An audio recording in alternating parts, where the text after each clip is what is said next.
Bienvenidos una vez más a Entre Letras al Atardecer. En este capítulo, algo comienza a cambiar.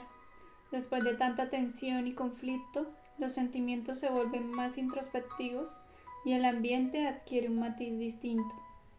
Acompáñame en el capítulo 29 de Cumbres Borrascosas, donde el pasado pesa, pero también deja espacio para nuevas miradas y silencios reveladores.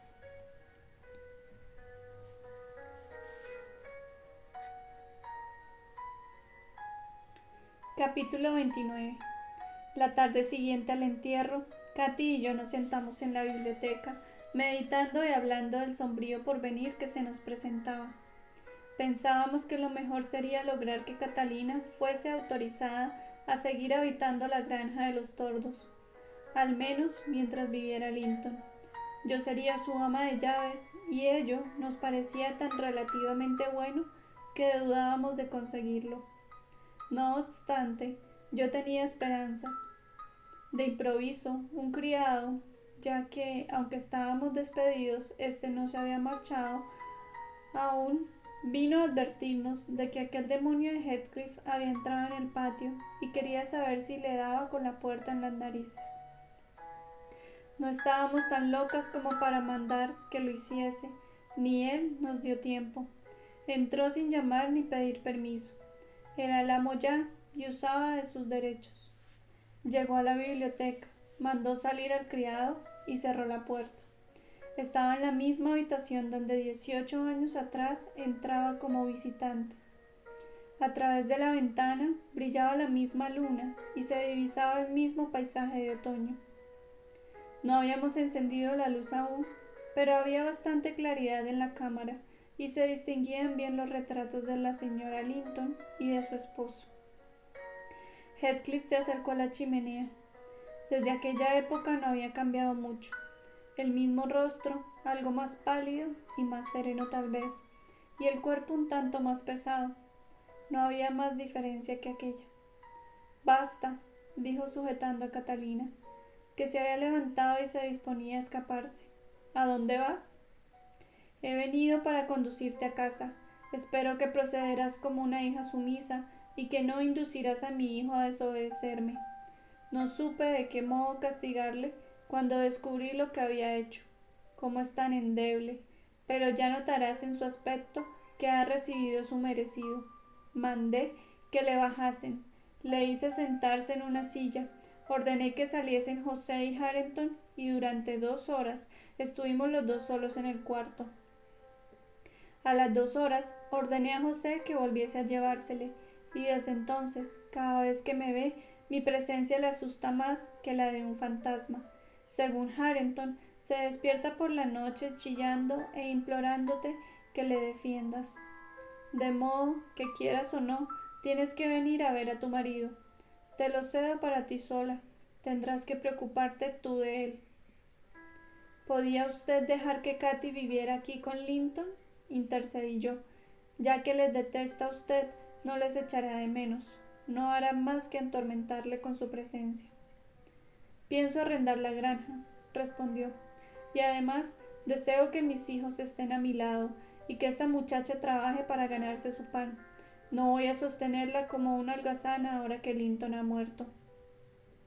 Vamos, date prisa y no me obligues a apelar a la fuerza. Iré, dijo Katy, aunque usted ha hecho todo lo posible para que nos aborrezcamos el uno al otro. Linton es el único cariño que me queda en el mundo, y le desafío a usted a que le haga padecer cuando yo esté presente.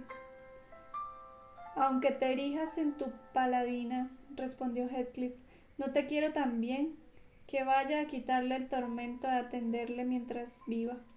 No soy yo quien te hará aborrecerle, su dulce carácter se encargará de ello. Como consecuencia de tu fuga y las consecuencias que tuvo para él, le vas a hallar tan agrio como el vinagre. Yo le oí explicar a Silac lo que haría si fuese tan fuerte como yo. El cuadro era admirable. Mala inclinación no le falta, y su misma debilidad le hará encontrar algún medio con que sustituir el vigor de que carece. ¿Cómo que es su hijo? Dijo Katy. Sería milagroso que no tuviera mal carácter. y celebro que el mío sea mejor y me permita perdonarle. Sé que me ama y por eso le amo yo también. En cambio, señor Heathcliff, a usted no le ama nadie, y por muy desgraciados que nos haga ser, nos desquitaremos pensando que su crueldad procede de su desgracia. ¿Verdad que es usted desgraciado? Está usted tan solitario que el diablo y es tan envidioso como él. Nadie le ama y nadie le orará cuando muera. Le compadezco. Catalina habló en lúgubre tono de triunfo. Parecía dispuesta a amoldarse al ambiente de su futura familia y a disfrutar como ellos en el mal de sus enemigos. Tendrás que compadecerte de ti misma, replicó su suegro, si sigues aquí un minuto más. Coge tus cosas, bruja, y vente. Katy se fue. Yo comencé a rogar a Heathcliff que me permitiera ir a Cumbres Borrascosas para hacer los menesteres de Silac, mientras ésta se encargaba de mi puesto en la granja. Pero él se negó rotundamente. Después de hacerme callar, examinó el cuarto. Al ver los retratos dijo: voy a llevarme a casa al de Catalina. No me hace falta para nada, pero... Se acercó al fuego y dijo: te voy a explicar lo que hice ayer. Ordené al sepulturero que cavara la fosa de Linton, que quitase la tierra que cubría el ataúd de Catalina, y lo hice abrir. Creí que no sabría separarme de allí cuando vi su cara. Sigue siendo la misma. El enterrador me dijo que se alteraría si seguía expuesta al aire. Arranqué entonces una de las tablas laterales del ataúd. Cubrí el hueco con tierra, no al lado del maldito Linton, que ojalá estuviera soldado con plomo, sino el otro. Y he sobornado al sepulturero para que cuando me entierren a mí, quite también el lado correspondiente de mi féretro. Así nos confundiremos en una sola tumba, y si Linton nos busca, no sabrá distinguirnos. Es usted un malvado, le dije. ¿No le da vergüenza turbar el reposo de los muertos? A nadie he turbado su reposo, Elena, y en cambio me he desahogado un poco yo. Me siento mucho más tranquilo, y así es más fácil que podáis contar con que no salga de mi tumba cuando me llegue la hora. ¿Turbarla? 18 años lleva turbándome ella a mí, 18 años hasta anoche mismo, pero desde ayer me he tranquilizado. He soñado que dormía al lado de ella, mi último sueño, con mi mejilla apoyada en la suya. ¿Y qué hubiera usted soñado si ella se hubiera disuelto bajo tierra o cosa peor? Que me disolvía con ella, y entonces me hubiera sentido aún más contento. ¿Te figuras que me asustan esas transformaciones? Esperaba que se hubiera descompuesto cuando mandé abrir la caja, pero me alegro de que no principie su descomposición hasta que la comparta conmigo. Luego tú no sabes lo que me sucede, pero empezó así. Yo creo en los espíritus y estoy convencido de que existen y viven entre nosotros. Y desde que ella murió, no hice más que involucrar el suyo para que me visitase. El día que la enterraron nevó. Al oscurecer me fui al cementerio. Soplaba un viento helado y reinaba la soledad. Yo no temí que el simple de un marido fuese tan grande, y no era probable que nadie me rodease por allí. Al pensar que solo me separaban de ella 2 varas de tierra blanda, me dije: quiero volver a tenerla entre mis brazos. Si está fría, lo atribuiré a que el viento del norte me hiela, y si está inmóvil, pensaré que duerme. Cogí una azada y cavé con ella hasta que tropecé con el ataúd. Entonces principié a trabajar con las manos y ya crujía la madera, cuando me pareció percibir un suspiro que sonaba al mismo borde de la tumba. Si pudiese quitar la tapa, pensaba, y luego nos enterráramos a los 2. Ya me esforcé en conseguirlo, pero oí otro suspiro, y me pareció notar un tibio aliento que calmeaba la frialdad del aire helado. Bien sabía que allí no había nadie vivo, pero tan cierto como se siente un cuerpo en la oscuridad, aunque no se le vea, tuve la sensación de que Catalina estaba allí, y no en el ataúd, sino a mi lado. Experimenté un inmediato alivio, suspendí mi trabajo y me sentí consolado. Ríete si quieres, pero después de que cubrí la fosa otra vez, tuve la impresión de que ella me acompañaba hasta casa. Estaba seguro de que se hallaba conmigo y hasta le hablé. Cuando llegué a las Cumbres, Recuerdo que aquel condenado Earnshaw y mi mujer me cerraron la puerta. Me contuve para no romperle la cabeza a golpes y después subí precipitadamente a nuestro cuarto. Miré en torno mío con impaciencia. La sentía a mi lado, casi la veía y sin embargo no lograba divisarla. Creo que sudé sangre de tanto como rogué que se me apareciese, al menos un instante, pero no lo conseguí. Fue tan diabólica para mí como lo había sido siempre durante su vida. Desde entonces, unas veces más y otras veces menos, he sido víctima de esa misma tortura. Esto me ha sometido a una tensión nerviosa tan grande que si mis nervios no estuviesen tan templados como cuerdas de violín, no hubiera resistido sin hacerme un desgraciado.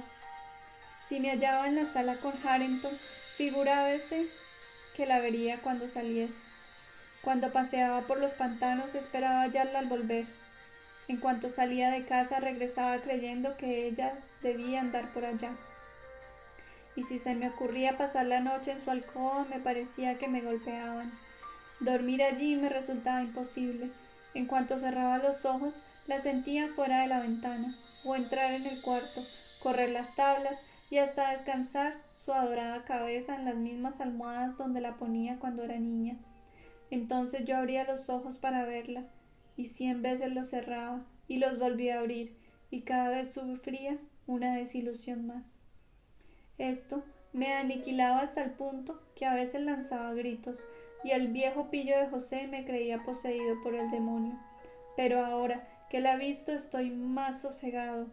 Harto me ha atormentado durante 18 años, no pulgada a pulgada, sino por fracciones del espesor de un cabello, engañándome año tras año con una esperanza que no se realizaba jamás. Heathcliff calló y se secó la frente, que tenía húmeda de sudor. Sus ojos contemplaban las brasas del fuego. Tenía las cejas levantadas y una apariencia de dolorosa tensión cerebral le daba un aspecto conturbado. Al hablar se dirigía a mí vagamente. Yo callaba. No me agradaba aquel modo de expresarse. Tras una breve pausa, descolgó el retrato de la señora Linton, lo puso sobre el sofá y lo contempló fijamente. Katy entró en aquel momento y dijo que estaba pronta a marchar en cuanto ensillase en el caballo. Envíame eso mañana, me dijo Heathcliff y agregó, dirigiéndose a ella, hace una buena tarde y no necesitas caballo. Cuando estés en cumbres borrascosas, tendrás de sobra con los pies. Adiós, Helena, dijo mi señorita, besándome con helados labios. No dejes de ir a verme. Líbrate muy bien de ello, me advirtió su nuevo suegro. Cuando te necesite para algo, ya vendré a visitarte. No quiero que andes husmeando por mi casa. Hizo señal a Katy de que la siguiera, y ella le obedeció, lanzando una mirada hacia atrás que me desgarró el corazón. Les vi desde la ventana bajar el jardín. Heathcliff cogió el brazo de Catalina, a pesar de que ella se negaba, y con rápido paso desaparecieron bajo los árboles del sendero.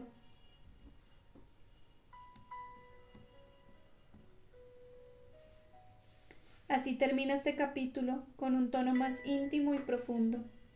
Cumbres borrascosas nos recuerda que incluso en medio del resentimiento pueden surgir momentos de reflexión que transforman el rumbo de una historia. Si esta lectura te acompañó, te invito a dejar tu comentario, darle like y suscribirte para seguir recorriendo juntos esta historia intensa y profunda. Nos encontramos en el próximo capítulo, aquí, entre letras, al atardecer.